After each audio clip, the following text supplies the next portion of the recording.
Assalamualaikum dan selamat sejahtera. Hari ini saya akan membentangkan subjek bilingualism.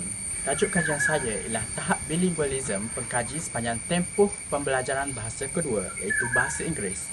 Terlebih dahulu saya ingin memperkenalkan diri saya, iaitu saya Muhammad Lizairi bin Zubasri.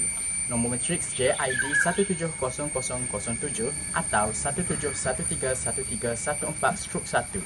Dan terlebih dahulu saya ingin mengucapkan terima kasih kepada pensyarah saya, iaitu Dr. Salina binti Jaafar. Baiklah, pengenalan. Mengikut Kamus Dewan, kedui bahasaan atau bilingual merupakan pemakaian dua bahasa oleh seseorang atau sesebuah masyarakat atau kefasihan bertutur dalam dua bahasa. Dan secara umumnya, menurut Mackey dan Fishman, penutur bilingualism dapat ditakrifkan sebagai penggunaan dua kod bahasa oleh seseorang penutur dalam penggaulannya dengan orang lain secara bergantian. Objektif kajian. 1. Menerangkan tahap pemolehan bahasa kedua pengkaji. 2. Menghuraikan tahap pembelajaran bahasa kedua pengkaji. 3. Menganalisis tahap penguasaan bahasa kedua pengkaji. Dan 4. Menghuraikan tahap kemahiran bilingualism yang mempengaruhi pengkaji, iaitu dari segi tahap membaca, menulis, mendengar dan juga bertutur. Kaedah kajian. Kaedah kajian yang diguna pakai adalah kaedah deskriptif, iaitu pengkaji menghuraikan data dengan berdasarkan pengalaman pengkaji dari umur 8 bulan sehinggalah pada masa sekarang. Dan pengkaji juga menilai diri sendiri dalam menguasai bahasa kedua, iaitu bahasa Inggeris. Terdapat 4 tahap yang dinilai, iaitu terhadap diri pengkaji ini dalam menguasai bahasa kedua, iaitu tahap pemolehan, tahap pembelajaran, tahap penguasaan dan tahap kemahiran.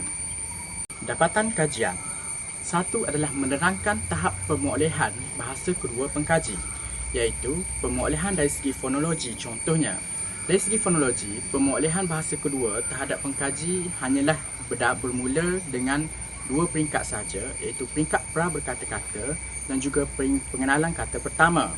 Contohnya, pada peringkat pra berkata-kata, pada usia 8 bulan, pengkaji telah mencapai peringkat pra berkata-kata. Peringkat pra berkata-kata bermaksud peringkat kanak-kanak mewujudkan satu suku kata atau lebih tetapi masih belum dapat difahami oleh maknya ataupun oleh orang lain itu sendiri. Untuk pengenalan kata pertama pula, pengkaji mula memperolehi peringkat ini sekitar umur 1 tahun 2 bulan. Dan peringkat ini dikatakan pengenalan kepada kata pertama kerana kata yang digunakan terhadap pengkaji itu diucapkan masih tidak lengkap tetapi sudah difahami oleh orang lain. Pengkaji biasanya membunyikan suku kata akhir pertama dan membuat pengulangan bunyi yang sama. Baiklah, untuk objektif yang kedua adalah menghuraikan tahap pembelajaran bahasa kedua pengkaji. Secara amnya, pembelajaran bahasa kedua terhadap pengkaji ini bermula dengan pendidikan di sekolah tadika semasa berumur 5 tahun.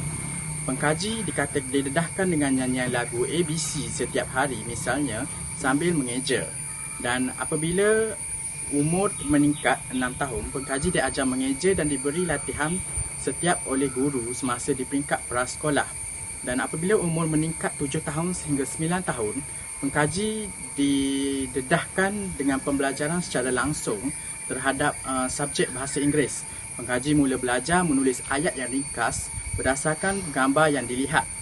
Dan setelah daripada itu, di peringkat sekolah rendah pula, pengkaji masuk ke fasa yang seterusnya, iaitu di peringkat sekolah menengah. Dan pada peringkat ini juga pelbagai jenis format penulisan oleh esei pengkaji belajar sedikit demi sedikit. Dan peringkat pembelajaran seterusnya adalah pada masa pengkaji memasuki tingkatan 6.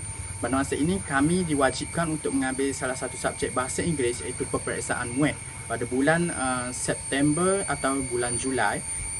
Semasa proses pembelajaran MUET ini dijalankan, pengkaji sentiasa dilatih dengan 4 kemahiran, iaitu kemahiran bercakap, menulis, membaca dan juga mendengar. Baiklah, setelah itu, pengkaji telah melanjutkan pelajaran ke Universiti Malaya, di mana pengkaji wajib mendaftar subjek bahasa Inggeris, iaitu subjek universiti. Subjek bahasa Inggeris ini dibahagikan kepada dua tahap, iaitu tahap pertama, pengkaji telah mengambil Mastering English, iaitu belajar semula bahasa kedua ini dengan menggunakan 4 kaedah pembelajaran atau kemahiran yang telah belajar daripada MUET. Dan tahap kedua pula, pengkaji mengambil mengambil kursus Effective Communication. Bagi kelas ini, pengkaji telah didedahkan dengan kemahiran untuk kita bercakap. Pelbagai idea juga telah kita perkembangkan untuk kita berkomunikasi sama ada secara formal maupun tidak. Objektif yang ketiga adalah menganalisis tahap penguasaan pengkaji. Okey, saya tidak berasa takut untuk bertanya di dalam bahasa Inggeris kepada pensyarah semasa di dalam kelas. Dan saya juga boleh berbincang menggunakan bahasa Inggeris dalam kumpulan. Saya juga mudah memahami arahan yang disampaikan dalam bahasa Inggeris. Pensyarah perlu memiliki suara yang lantang dan jelas sekiranya bahasa Inggeris digunakan sebagai medium penyampaian atau pengajaran. Saya boleh menulis dalam bahasa Inggeris tanpa melakukan kesalahan tata bahasa yang banyak. Saya tiada masalah dengan bahan rujukan yang ditulis dalam bahasa Inggeris. Saya tidak ada masalah untuk memahami bentuk-bentuk hiburan seperti lagu, filem atau animasi dalam bahasa Inggeris. Saya kerap menggunakan kamus untuk merujuk perkataan dalam bahasa Inggeris yang saya tidak tahu maksudnya. Dan kritikan daripada orang sekeliling mempengaruhi tahap penguasaan bahasa Inggeris saya. Objektif yang keempat adalah menghuraikan tahap kemahiran yang bilingualism yang mempengaruhi pengkaji. Tahap pertama adalah tahap kemahiran membaca. Tahap kemahiran membaca dalam bahasa Inggeris pengkaji adalah pada tahap yang sederhana. Teknik-teknik atau amalan yang selalu digunakan atau diamalkan oleh pengkaji dalam kemahiran membaca ini ialah pengkaji menentukan teknik yang sesuai apabila hendak membaca. Dan apabila seseorang itu membaca, mula-mula sekali dia perlu menentukan apa tujuannya dan dia hendak membaca bahan itu. Dan apabila pelajar sudah tahu apa yang tujuannya, maka mereka akan lebih senang untuk menentukan teknik membaca yang sesuai untuk diri mereka. Tahap kedua adalah tahap kemahiran menulis. Pada tahap kemahiran menulis dalam bahasa Inggeris, pengkaji adalah pada tahap sederhana juga, kerana pengkaji dapat menyampaikan sesuatu dalam bahasa Inggeris dengan berkesan melalui penulisan. Ada setengah subjek yang menggunakan bahasa Inggeris dan tugasan yang diberikan oleh pensyarah juga adalah bahasa Inggeris. Ini menyebabkan pengkaji mengambil masa untuk menyiapkannya, kerana satu kelemahan jenis kemahiran menulis ini ialah mengambil masa untuk menulis dan berfikir, dan ini mungkin menyebabkan kelambatan dalam menghantar tugasan. Tahap kemahiran yang ketiga adalah tahap kemahiran mendengar. Tahap kemahiran mendengar dalam bahasa Inggeris pengkaji adalah pada tahap yang sederhana.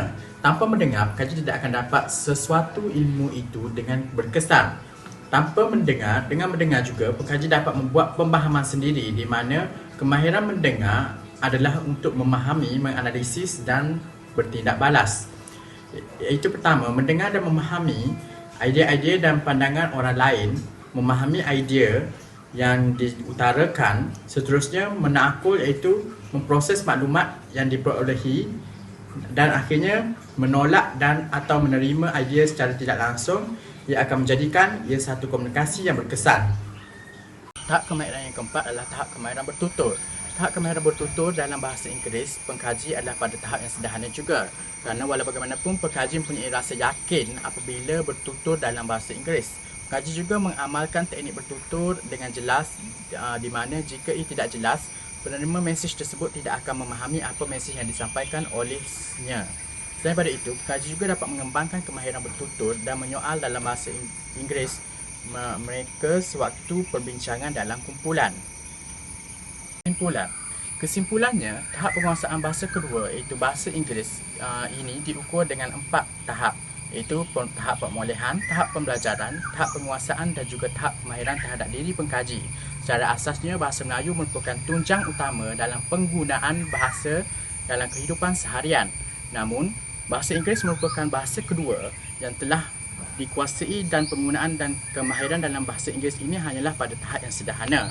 Penggunaan bahasa kedua seperti bahasa Inggeris ini juga adalah amat terhad, terutamanya yang hanya digunakan dalam pendidikan dan pembelajaran dalam kuliah sahaja.